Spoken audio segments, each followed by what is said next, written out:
Hello, I'm Chris Koetzle, Executive Director here at the New York State Association of Towns, also known as NYAOT. And with me today is Sarah Brancatella. She's our Legislative Director and our Deputy Director here at NYAOT. And Sarah, this past week we spent a lot of time lobbying on behalf of our members. We had Lobby Week, big week. We had our own Lobby Day, and then we were able to attend the Highway Superintendents.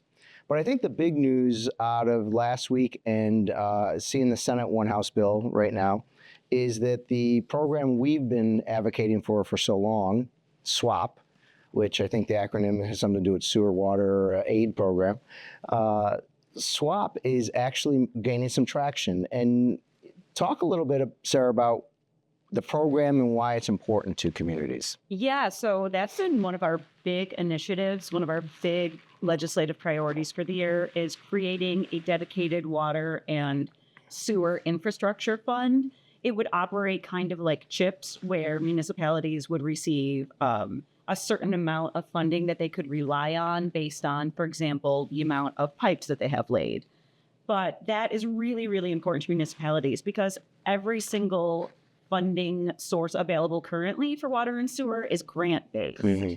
And that, you and I have talked about this, it creates a system of winners and losers. Right. And I know you and I have talked about this too. No municipality, nobody should have to compete for clean water. Right. So we're really excited to see that the SWAP proposal is included in the Senate One House budget. And it's funded at $100 million.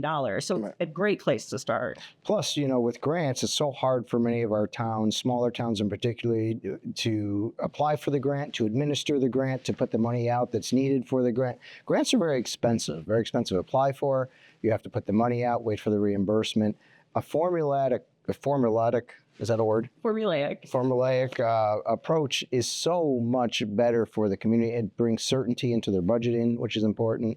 And, with these issues that we're seeing today, the PFOAs, lowering those limits that are allowable, rightfully so. And unfortunately, the municipality isn't responsible for the PFOA in the showing up in the water supply, but they do have to filter it out, unfortunately, and so the cost is going to fall to them. So it's becoming more and more important that this program actually get funded, and we're very appreciative. Hinchey, I think, has it in the Senate. Kellis has it in the Assembly.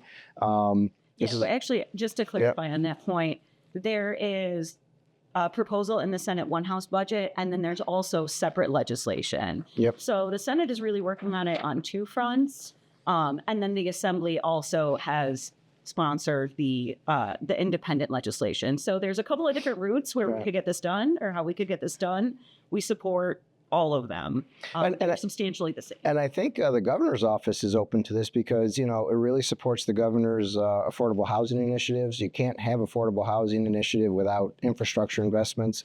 So these are all things that I think are coming together for the communities in the state. Clean water, lead pipes is another issue that this would help cover. But, the last issue on this that I think is also the fact that these water supply systems and distribution systems are aging. They're all 50, 60, 70 years old. And so there's so much investment that needs to happen in these to keep them up to date. One of the things that we heard from our members and from NYCOM's members, because, our lobby day was a joint local government lobby day, was that they're still dealing with wood pipes. Yeah. Oh, yeah. Clay pipes. Yeah. I mean, that is a really antiquated system. It is a public health emergency at this point. The state really needs to invest in this. Yep. We've already seen some of the consequences with PFOAs, and it just makes sense, especially with the constitutional right for clean water that voters overwhelmingly voted for 2 years ago. Right.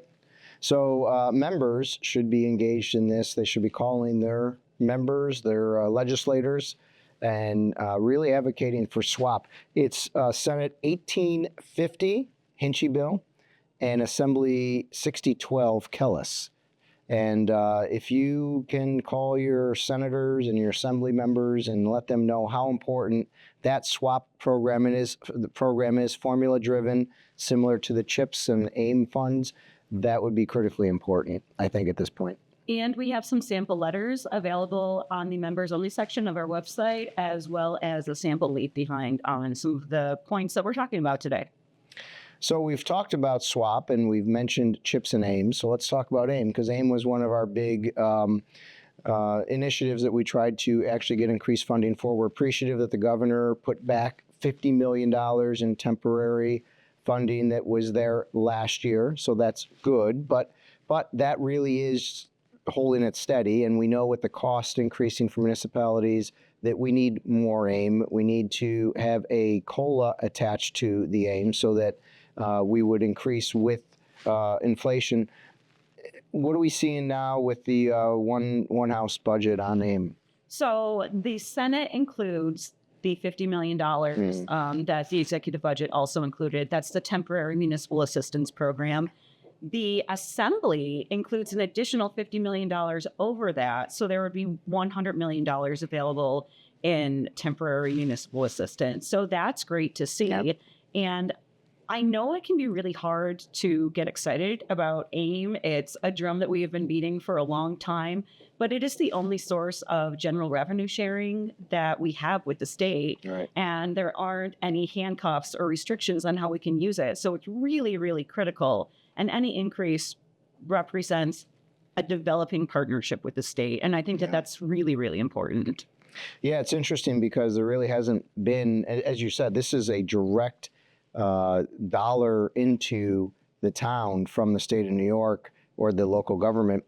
That's so important because every dollar the state invests through AIM is one less dollar that the levy has to it has to go to the levy. So this is clear property tax relief for the local resident in a town.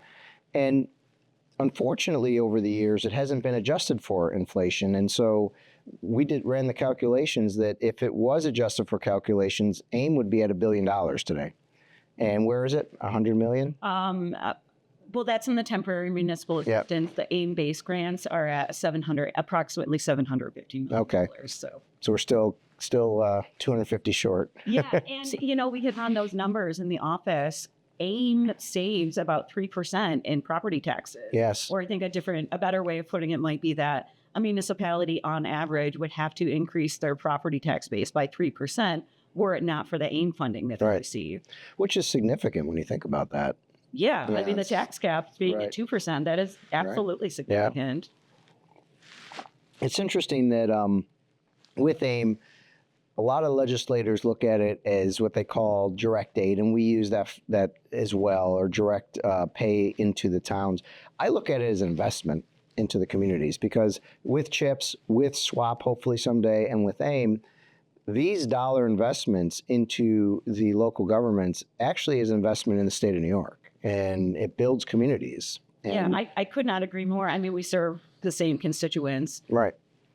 I think you have a line like an investment in local government is an investment in New York State. That's right. You've got a lot of Got some one-liner kind of guy, but I think that I'm hopeful that we can get a boost there. Do you think that the Senate and the Assembly in their one house will look at some sort of COLA or inflation adjustment going forward? Yeah, like something attaching it to a CPI. I don't see that in the bills currently. Usually, if all three budgets don't have something like that, I wouldn't not advocate for it, but it's usually not a great sign. Yeah.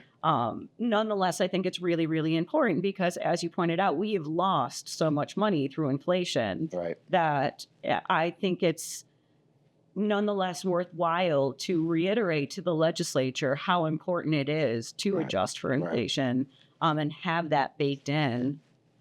And you make the good point that these formulas are so important to the communities, but we're not advocating with SWAP in particular or with any of these other programs to do away with the grants necessarily. It's meant to augment, it's meant to support, it's meant to give that basic support to the community while also allowing for the grants to be available. Yeah, and as you pointed out before, grants aren't really conducive to long-term capital planning. Right. And I think our members know, if anything, the controller's office loves to see long-term capital planning, and it saves money in the long run. That way, if you're, and this might be a nice segue into transportation funding, right? If you have reliable funding for water and sewer that you know is coming, you can plan for replacing lines and making those repairs in concert with your transportation road repair. Yeah. So CHIPS, we had the highway superintendents up here this week. We had a good contingent from that group, 700 of them. A lot of orange shirts we saw here in the Capitol. They were kind enough to invite us in and help us, allow us to help lend our voice to the increased funding for transportation through the CHIPS program and the many other programs. There's so many transportation programs. But it's interesting, town, city, and villages are responsible for 87% of New York's 97,000 miles of highway and more than half of the state's 8,600 highway bridges. So 87% falls to local government. That's really, I think, telling how important it is for the state to invest in these roads. Yeah, I mean, reliable, safe roads are the backbone of an economy, right? And it's a non-delegable duties that towns have. And of that 87 or 83%, whatever it is, like 87% of that, towns are responsible for 63%. Yeah. So Wow. We are responsible for 63% of all centerline miles in New York State. That is a lot. Wow. Yeah. That deserves investment. And, you know, it's not just getting goods to market or getting kids safely to school.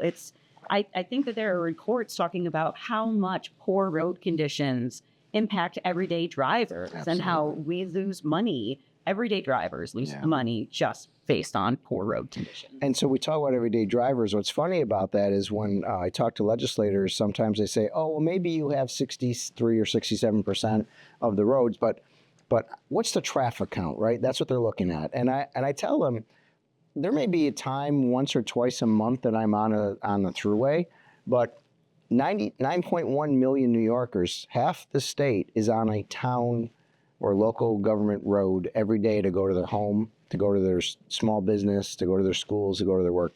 You have to be on the local roads are critical. So it may not have the same amount of traffic count at one time, but the utilization of those roads is still critically important to local residents. Yeah, I don't really have anything to add to that. I couldn't agree more. So the other thing that we talk about a lot, local governments spend over $2 billion annually on highway repair. They also spend more on highway than any other category, more even than on public safety. So obviously, this is a huge cost for local governments to maintain these roads, but also a responsibility to make sure the roads are safe, passable. We're not just talking about paving, we're talking about plowing, we're talking about culvert work, we're talking about mitigation of flooding. All sorts of things go into the work that our local governments do to make sure we have safe roads, and the state ought to be investing in that. The infrastructure, you touched on it earlier, the economic development impact of that. What about the jobs that come from these road projects? I mean, there's a huge economic driver to the state right there. So these are important investments. Obviously, we've seen rock salt go up. We've seen aggregate go up, asphalt, but yet CHIPS pretty much stays where it is. So again, it's important for you to talk to your legislators, your representatives about how you feel about this and making sure that they are advocating for more CHIPS, more AIM, and to create the SWAP program. Those are critically important investments in local governments, and we're fighting here in Albany on behalf of those programs, but we need your help. Talk to your legislators, tell them how you feel about it. Sarah, do you have anything to add? What's coming up next in the advocacy program? Or we don't have enough time for all that? There's a lot going on. I would encourage people to sign up for the Legislation at Lunch webinars.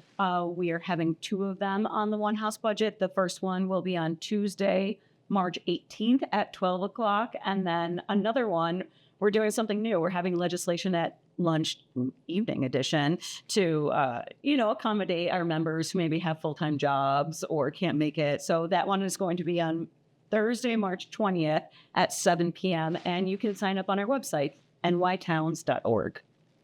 Perfect. Also there, you'll find more information about our advocacy programs.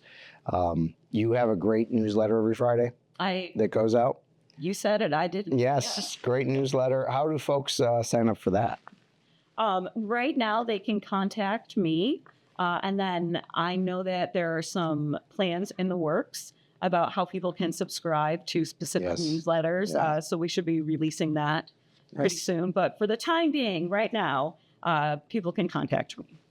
Excellent. There's a lot of change here at NYAOT. We're doing a lot of upgrading of our programs. We're bringing more value to our members.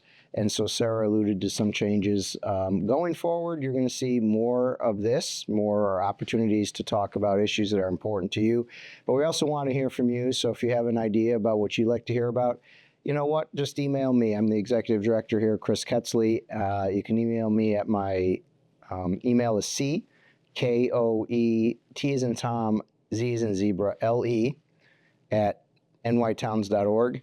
And let me know what you want to hear about, and look forward to our continued conversation.